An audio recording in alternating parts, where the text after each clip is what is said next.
এটা যুগৰ ৰাগলি কৰিব মায়াবিনী সুৰেৰে জীপাল কৰাৰ পৃথিৱী নিমগ্ন হৈ হৈ ৰ'ল এটি গান এটি সত্তা আমাৰ বাবে জোনাক বিচৰাজন জোন হৈ ৰ'ল অতি বৰ্তমান আৰু ভৱিষ্যতলৈ বিদায় দিব নোৱাৰা মানুহজন আমাৰ সকলোৰে হিয়াৰা মধু জুবিন গাৰ্গ দিবলৈ একাজলি শ্ৰদ্ধাঞ্জলিৰে মই শ্ৰীমতী খ্যাতি বৰ্মা তৃতীয় শ্ৰেণীৰ ছাত্ৰী আপোনালোক সকলোলৈ শেহতীয়াকৈ হ'লেও ৰঙালী বিহু তথা বসন্ত উৎসৱৰ আন্তৰিক শুভেচ্ছা জনাইছোঁ আজি এই সভাত উপস্থিত বিশিষ্ট অতিথিবৃন্দ মোৰ অতি শ্ৰদ্ধাৰ শিক্ষাগুৰুসকল সন্মানীয় অভিভাৱক অভিভাৱিকাসকলৰ লগতে মোৰ মৰমৰ বন্ধু বান্ধৱীসকল দাদা বাইদেউ আৰু ভণ্টি ভাইটিসকল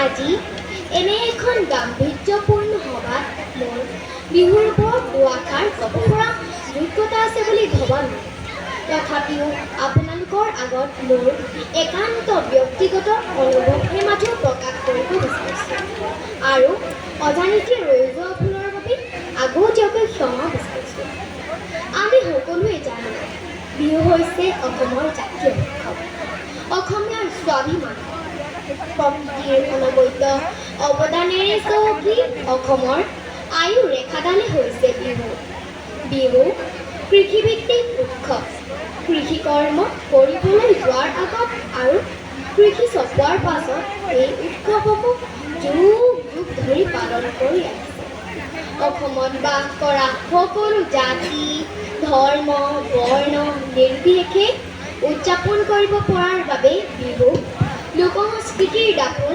তথা অসমীয়া সংস্কৃতিৰ শ্ৰেষ্ঠতম সম্পদ বুলি অভিহিত কৰা হয় বিহু শব্দটো বিশেষকৈ বিহু শব্দৰ পৰাই বিহু বড়ো ভাষাৰ বৈশু বা বৈশাগু টাই ভাষাৰ বি আৰু আহোমসকলৰ বৈশু শব্দৰ পৰাই বিহু শব্দৰ উৎপত্তি বুলি বহু লোকে ক'ব খোজে বিহু সাধাৰণতে তিনিটা বহাগ বিহু কাতি বিহু মাঘৰ বিহু এই তিনিটা বিহুৰ ভিতৰত বহাগ বিহুটোৱে আটাইতকৈ ধুমধামেৰে পালন কৰা হয় বহাগ বিহু চ'ত মাহৰ সংক্ৰান্তিৰ পৰাই আৰম্ভ হয় বসন্ত ঋতুৰ আগমনৰ লগে লগে প্ৰকৃতিৰ বুকুলৈ বসন্ত আহে গছে পাত সলায় বিভিন্ন ফুলৰ সুবাস বতাহত বিয়পি পৰে আৰু কুলি কেতেকীৰ মাতত মানুহৰ মন আনন্দত ভৰি পৰে এই বিহু 7 দিনলৈ পালন কৰা হয়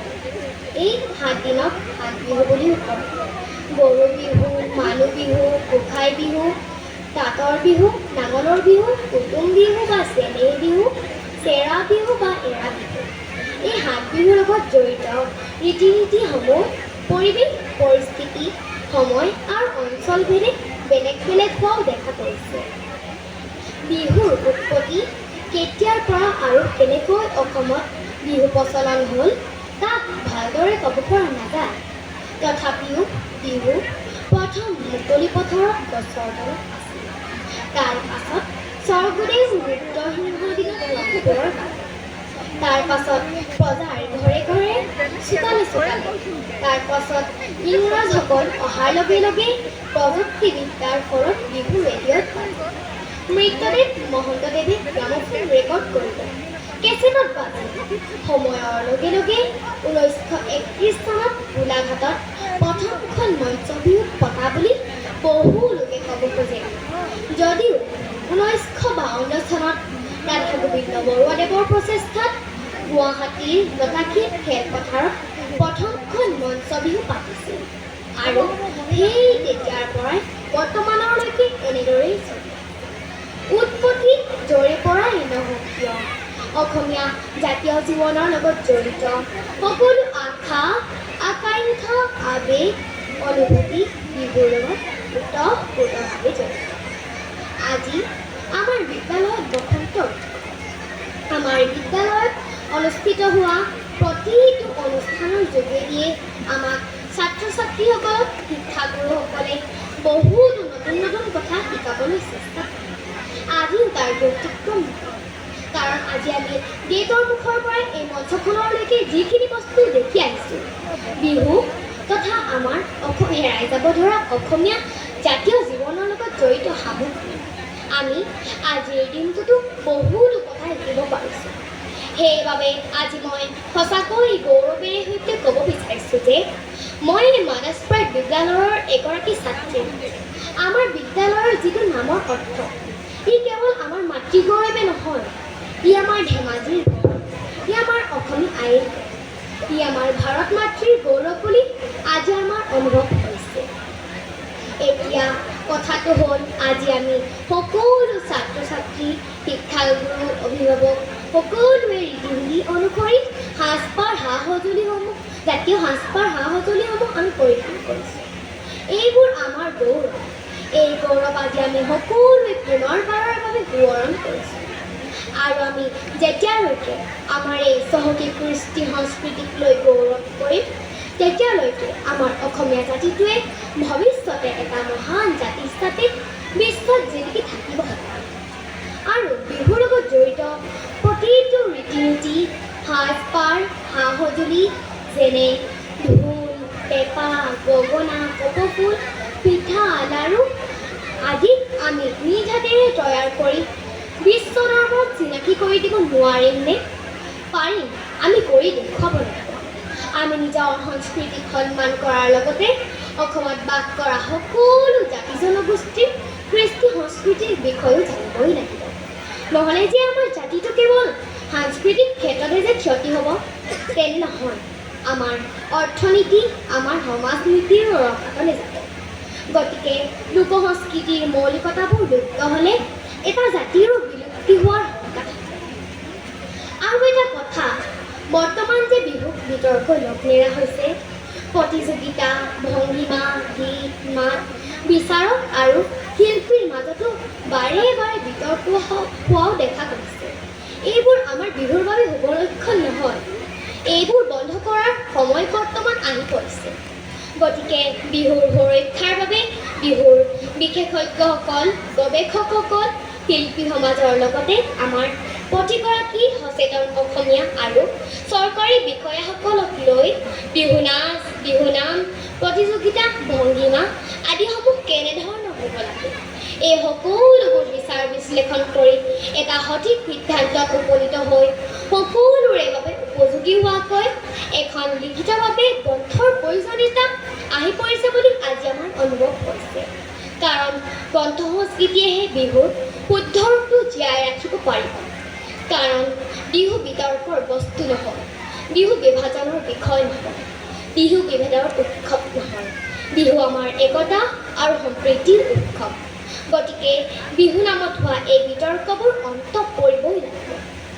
কিন্তু এই বিতৰ্কবোৰ আছে যদিও আমাৰ বিহুৰ কিছুমান ভাল লগা দিশো আছে।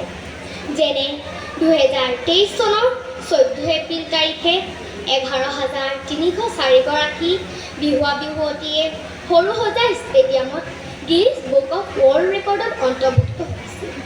আৰু আমাৰ লগতে বিশ্বই এই বিৰল ঐতিহাসিক ক্ষণৰ সাক্ষী হ'ল। সেইবাবে এই দিনটো আমাৰ সকলোৰে বাবে সদায় চিৰস্মৰণীয় হৈ ৰ'ব। কিন্তু সময়ৰ লগে লগে বিহুত বহুতো পৰিৱৰ্তন আহিছে। বিশ্বায়নে আনি দিয়া সা সুবিধাসমূহ আমি গ্ৰহণ কৰিছোঁ, নহ'লে যে আমি অচল হৈ পৰিম।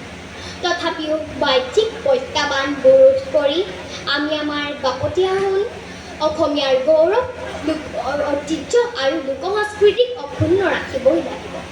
তেতিয়াহে আমি আমাৰ বাপতিসাহোন বিহু পৰম্পৰা আধুনিকতাৰ মাজতো নিজা বৈশিষ্ট্যৰে জ্যোতিষ্মান হৈ থাকিব সদায়।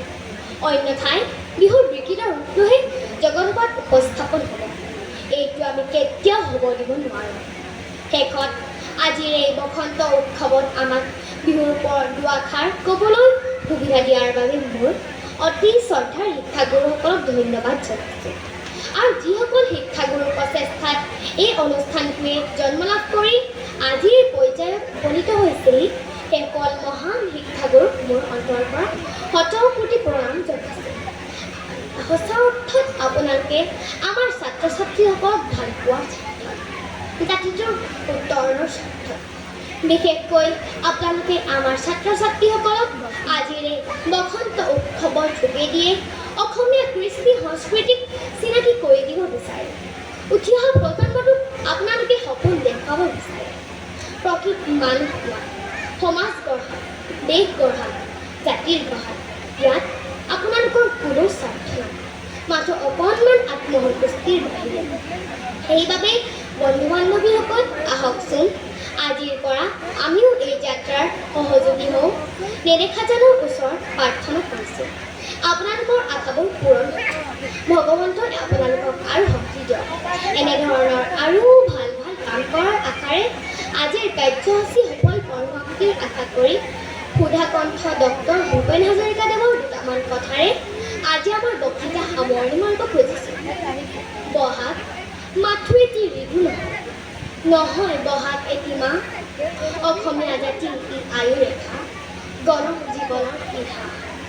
আৰু তেখেতে কৈছিল, বিহুটি বছৰীয়া কিবা, অসমীয়া আইকে জনাবা, বিপদৰ কালতো মাহ হালধিৰে জাতিটোক দেশৰ। শেষত মোৰ সকলো দুখ ফূৰ্তি মাৰ্জনা বিচাৰি আজিলৈ সামৰণি মাৰিছোঁ। Joy to mothers school. ধন্যবাদ।